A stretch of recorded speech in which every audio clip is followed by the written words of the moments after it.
Be ready. Start. The magistrate may require from the respondent to execute a bond with or without sureties for preventing the commission of domestic violence. Stop.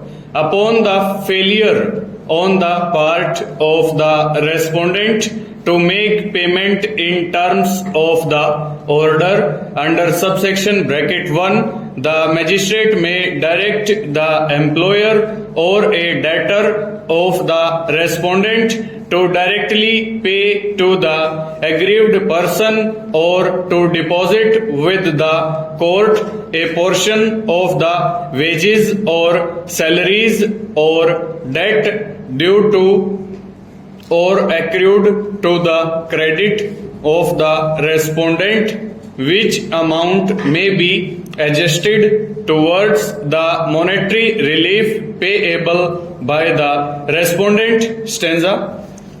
In addition to other reliefs as may be granted under this act, the magistrate may, on an application being made by the aggrieved person, pass an order directing the respondent to pay compensation and damages for the injuries, including mental torture or emotional distress caused by the acts of domestic violence committed by that respondent. Stanza.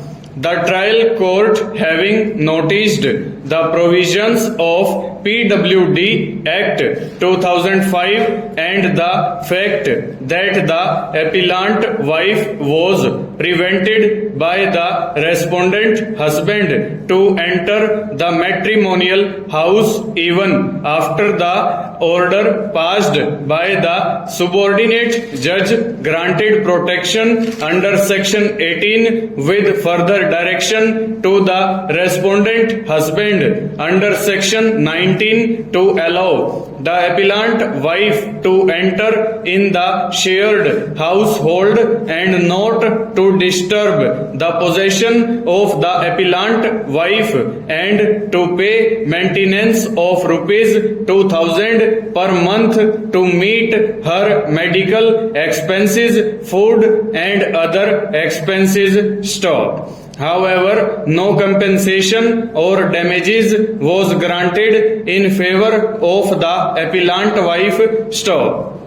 Notices were issued on the respondent, but in spite of service, no affidavit has been filed by the respondent denying the averments made in the petition. Stop. Section 2 bracket G of PWD Act 2005 states that domestic violence has the same meaning as assigned to it in Section 3 of PWD Act 2005. Stop. Section 3 is the definition of domestic violence.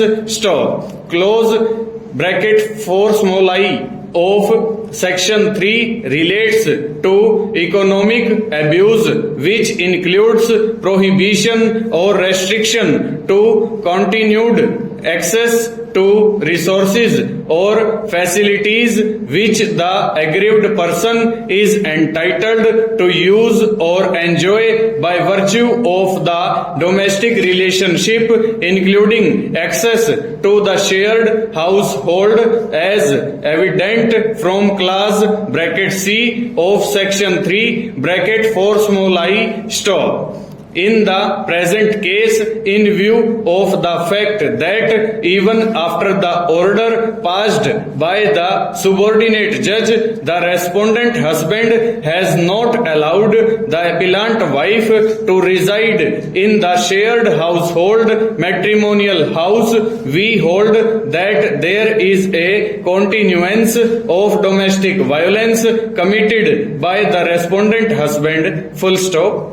Over.